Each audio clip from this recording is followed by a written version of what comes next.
Bonjour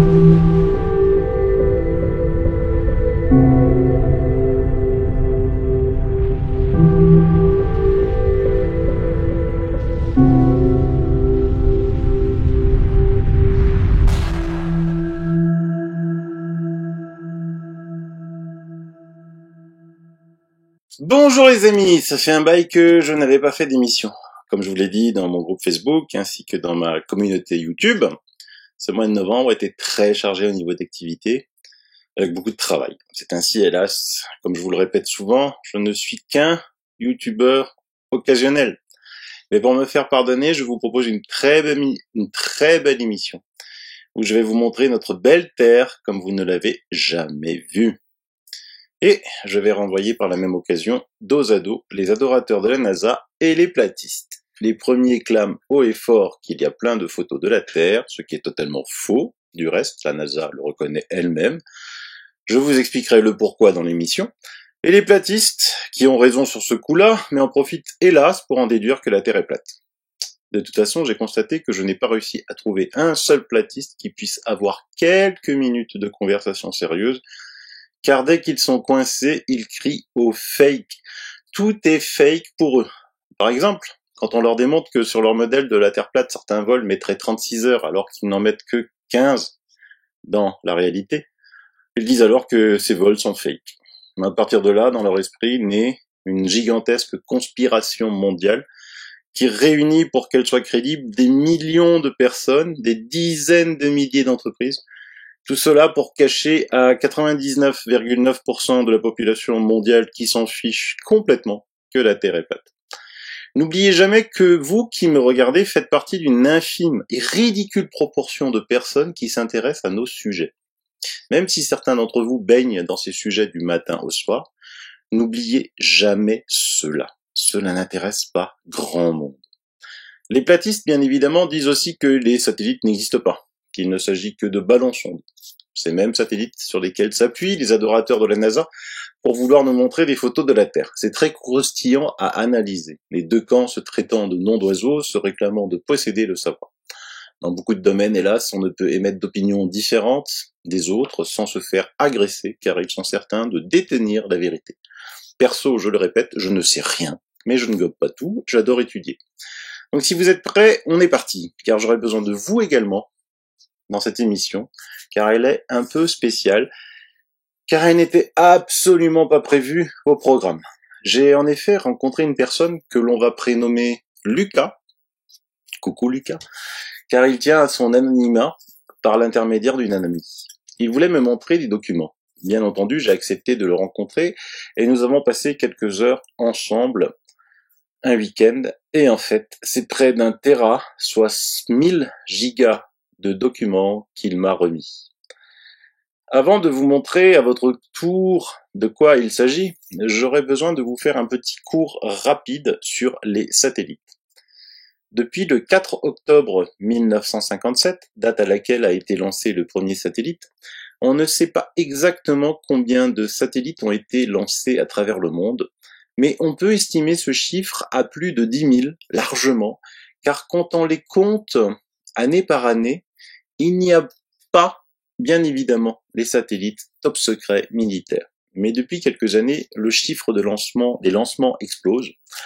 On l'a encore vu récemment avec les grappes de satellites envoyées par SpaceX qui font hurler les astronomes, car cela pollue le ciel.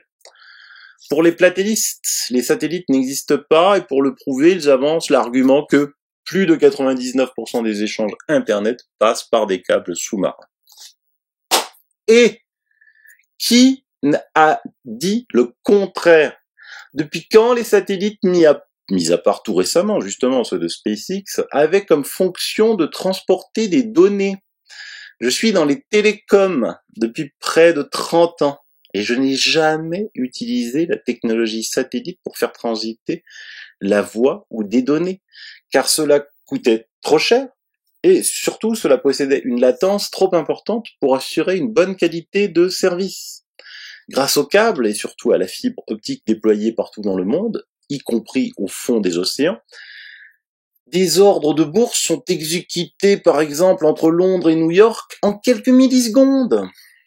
C'est très important au niveau financier, les millisecondes. Aujourd'hui, il faut bien le savoir, ce sont des robots qui vendent et qui achètent en quelques millisecondes ce qu'aucun satellite ne serait capable de faire. Du reste, petite anecdote, les commandes pour ces câbles et ces fibres optiques tiennent compte de la courbure terrestre pour pouvoir être posées au fond des océans. Je connais des opérateurs travaillant sur les réseaux satellites pour effectivement raccorder des sites éloignés de tout et où un raccordement de fibre optique coûterait évidemment bien trop cher. On capte non seulement le signal de ces satellites, mais de plus, des astronomes amateurs savent les photographier.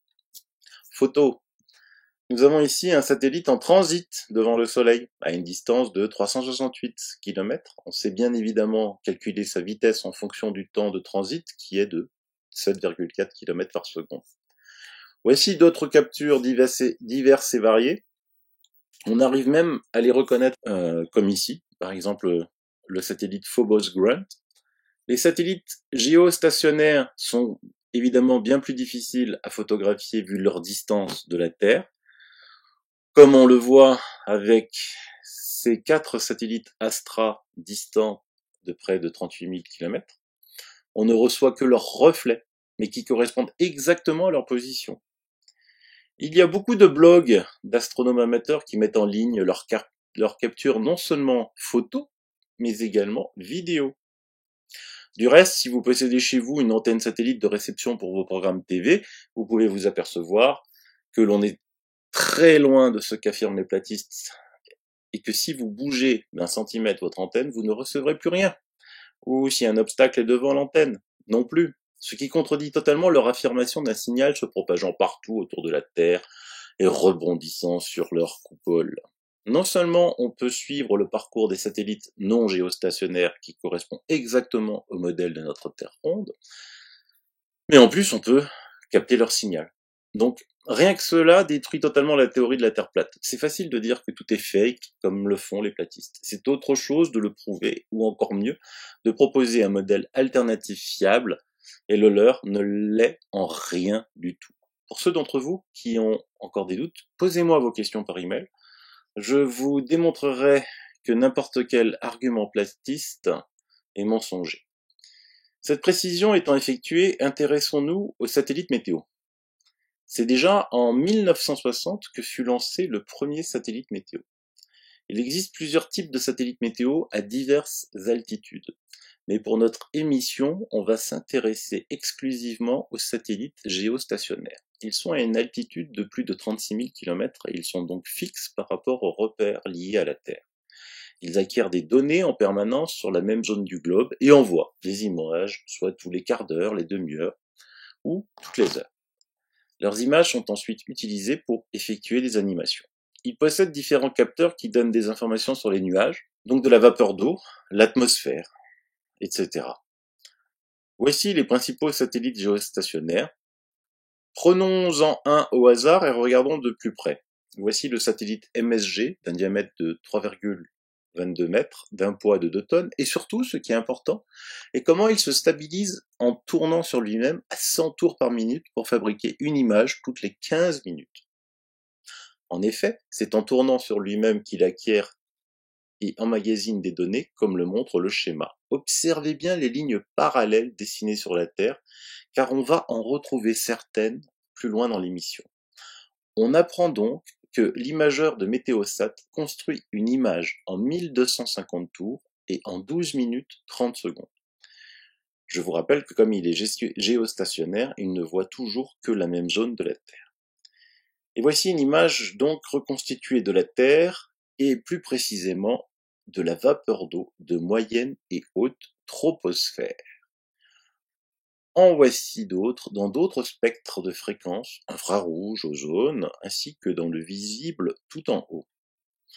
Voici le satellite Météosat qui lui acquiert des images toutes les 30 minutes dans le visible, la vapeur d'eau et l'infrarouge.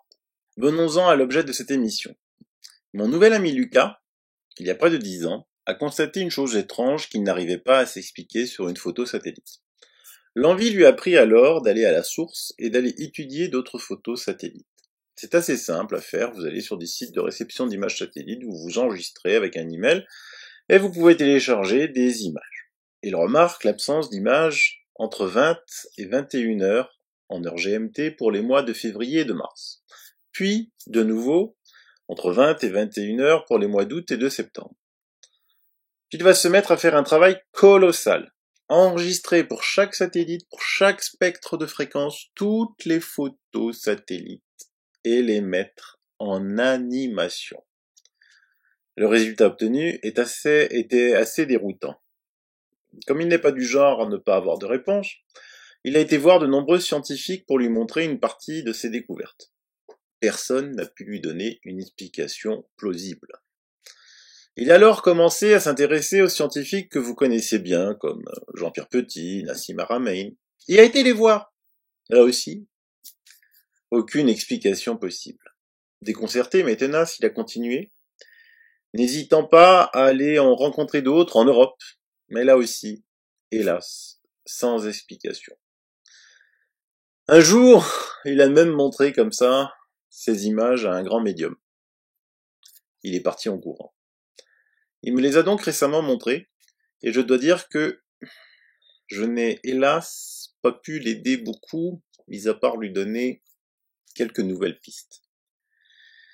Car il y a bien sûr des images qui correspondent à des phénomènes optiques liés à la particularité, comme on l'a vu, de la prise d'images de ces satellites, mais il y a des phénomènes qui ne s'expliquent nullement par rien. Alors bien évidemment, certains je sais tout, bien plus forts que les scientifiques de haut niveau que Lucas a rencontrés, vont nous donner des explications. Je les lirai avec grand intérêt. Mais j'attends aussi vos ressentis à vous, ce que vous en pensez vous. Pour ma part, je vais montrer une synthèse de ce que Lucas m'a confié comme document à 3 amis, un astrophysicien, un spécialiste photo et un docteur en chimie, pour avoir 3 pistes d'analyse bien différentes. Les documents que m'a donné Lucas sont énormes, car il a voulu, pendant ces 10 dernières années, devant les non-réponses qu'il recevait, continuer à chercher par lui-même et il a trouvé de sacrés documents que j'ai commencé à consulter. Je peux déjà vous dire qu'il y a de sacrées pépites à l'intérieur. Bien évidemment, je ne sais combien d'émissions j'aurai besoin pour vous toutes les présenter, mais chaque chose en son temps. Commençons par une petite synthèse de ce qu'a trouvé Lucas. Vous allez voir la Terre, autour d'elle un cache blanc pour limiter les données. Les cartes des continents sont incrémentées automatiquement, mais vous allez voir que de temps en temps, il y a des choses qui se passent qui n'ont rien à voir avec l'analyse, soit dans le domaine de l'infrarouge, soit dans le domaine du visible, soit dans le domaine de la vapeur d'eau que le satellite est en train de faire. De temps en temps aussi, le cache blanc, on le verra, va sauter. Et là, on va avoir des choses aussi assez spectaculaires. Ah oui, tout en haut de la vidéo, je ne sais pas si on va la voir avec le montage que je vais faire, mais vous allez voir défiler le nom du satellite, le spectre de fréquence qu'il est en train d'enregistrer, et surtout la date et l'heure à laquelle les photos ont été prises. Donc je vous rappelle que c'est des photos qui ont été mises en animation. Ce qui fait que un météorologue lambda qui consulte des photos pour justement faire ses prévisions météo ne va rien voir sur une seule photo. Il va rien voir. Mais par contre, en les mettant en animation, il y a des choses très, très, très surprenantes. Lucas m'avait dit, mais Sylvano, comment ça se fait que je trouve personne qui en parle, je trouve personne qui a trouvé ce que je trouve, alors que, vous voyez, c'est quelque chose d'assez simple à trouver, ce n'est pas caché. Donc je lui ai dit, mais Lucas, qui aurait l'idée de faire ce travail colossal, d'enregistrer des images dans tous les spectres, image par image, pour ensuite les mettre en animation pour voir ce que ça donne. Je sais pas si vous représentez la somme de travail colossal que cela représente. Je dis, tu es peut-être le seul à avoir eu cette idée, tu es peut-être le seul à avoir fait ce travail colossal, mais néanmoins, peut-être qu'il y en a eu d'autres, mais qui, comme toi, n'ont pas fait connaître leurs travaux. Car évidemment, même si Lucas a montré ses découvertes à beaucoup de scientifiques, il n'a jamais penser à diffuser sur YouTube. Donc voilà, il m'a fait confiance. On va diffuser. Et donc, je vais essayer de me taire à partir de maintenant le plus possible pour vous laisser vous concentrer un maximum sur ce que vous allez voir.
On va juste faire une petite pause sur une image. À un moment, on a vu une ligne blanche très nette apparaître au-dessus, entre l'Antarctique et l'équateur.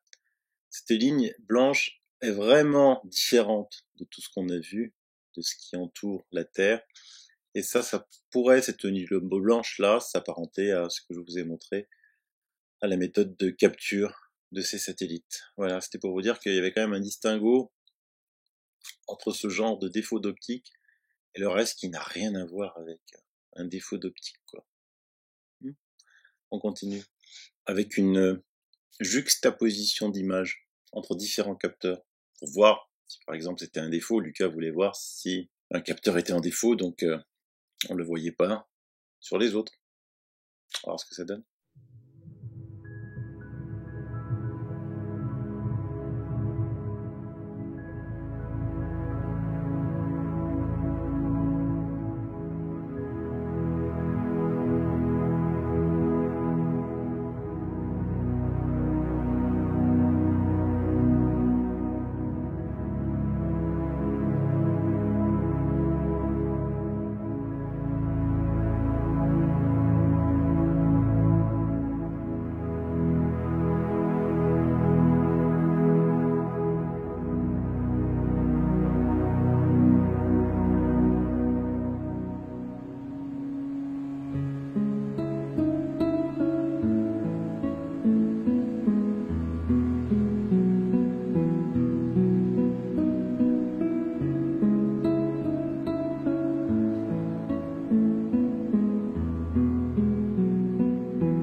Maintenant, ça va se corser parce que on va voir apparaître, à partir de cette vidéo,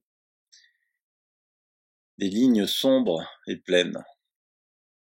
Et là, c'est encore plus spectaculaire.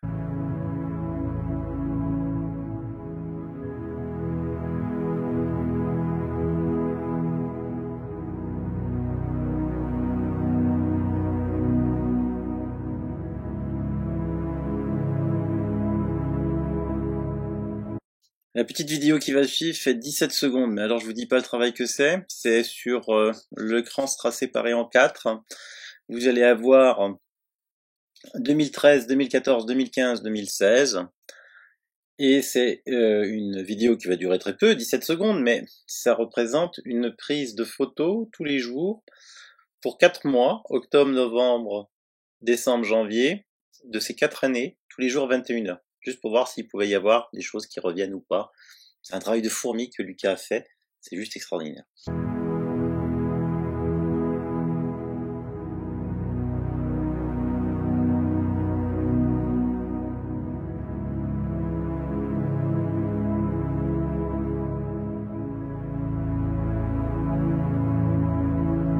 Maintenant, on va voir un objet, une masse, venir sur la Terre.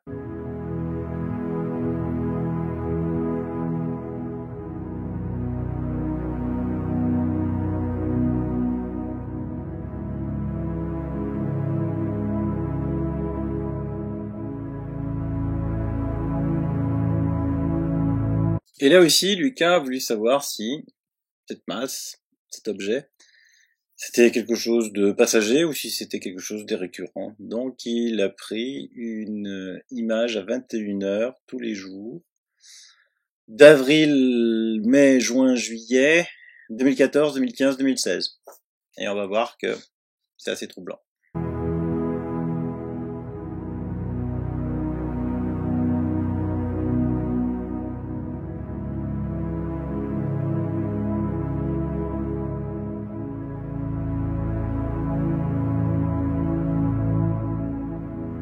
Ensuite, Lucas s'est demandé si ces phénomènes n'étaient pas naturels, si on pouvait trouver quelque chose dans ces mêmes photos satellites, des choses qui ne devraient pas être là.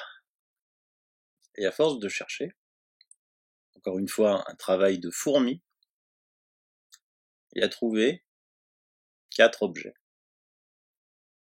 l'on va retrouver souvent, qui ne devraient pas être là.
C'est surprenant.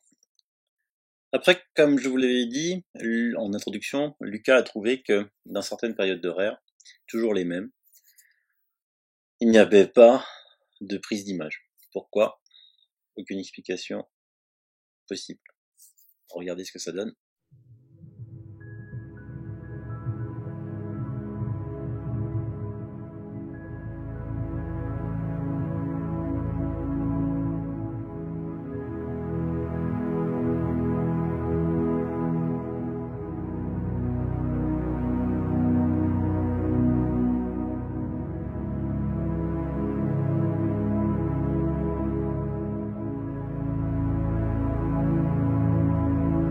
vidéo qui suit, on va bien voir une trace blanche, celle d'absence d'image, celle de satellite qui tourne et qui prend par faisceau.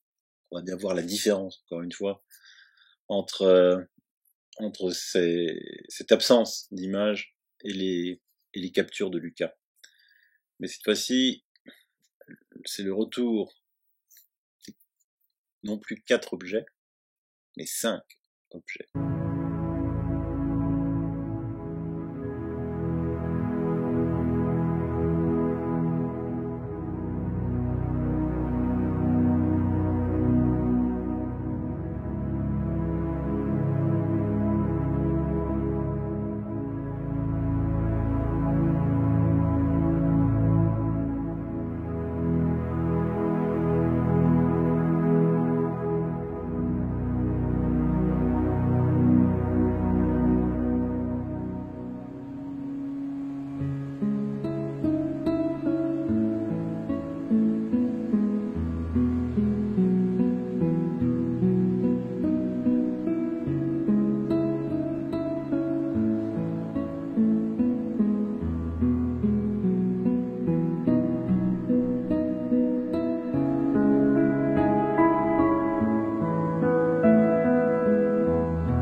Impressionnant ces taches sombres hein, sur l'Antarctique à la fin.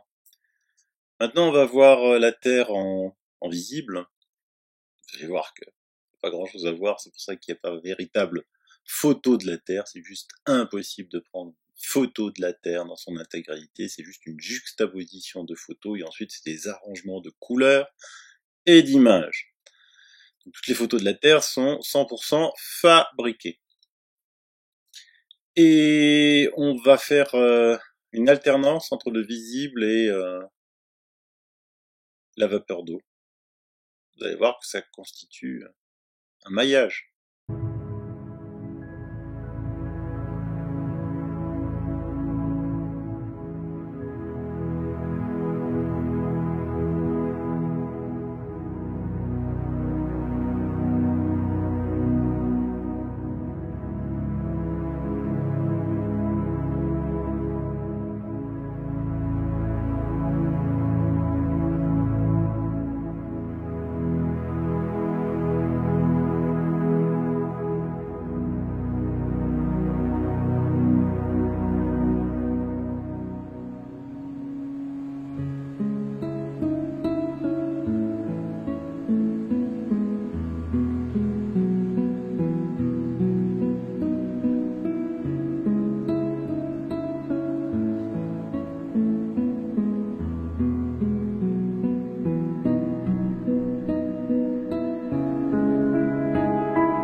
Impressionnant, hein. Alors, je ne sais pas si vous avez fait attention, mais il y avait les années 2003, 2004, 2005 qui ont défilé les unes après les autres.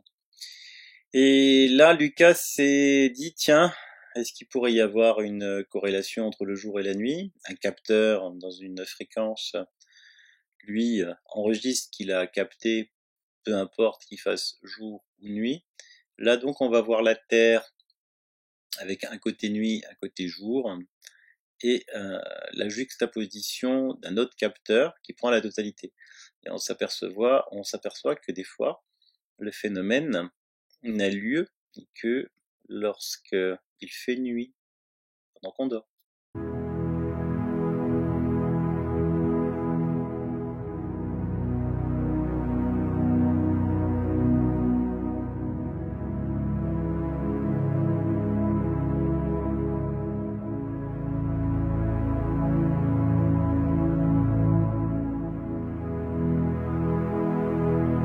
Mais ces formes noires sont tout de même le plus intriguant.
sais pas si vous aviez fait attention, mais il y avait 2001, 2002, 2003, 2004, 2005, 2006. Je vous ai fait un melting pot et vous voyez que ce phénomène revient constamment et qu'il n'a rien d'explicable. Enfin, des scientifiques que Lucas a interrogés, donc une explication. J'espère que vous en aurez. Ça sera intéressant. Maintenant, on va voir une petite vidéo où une brèche, pourquoi cette brèche, on ne sait pas, se forme dans le cache blanc. Et on va voir autour de la Terre, en bas à droite peut-être, la Lune. Est-ce la Lune? Je ne sais pas.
J'attends avec impatience vos idées et moi je vous rendrai des comptes sur évidemment sur la suite, ce que me diront mes amis scientifiques sur ce qu'ils pensent de cela.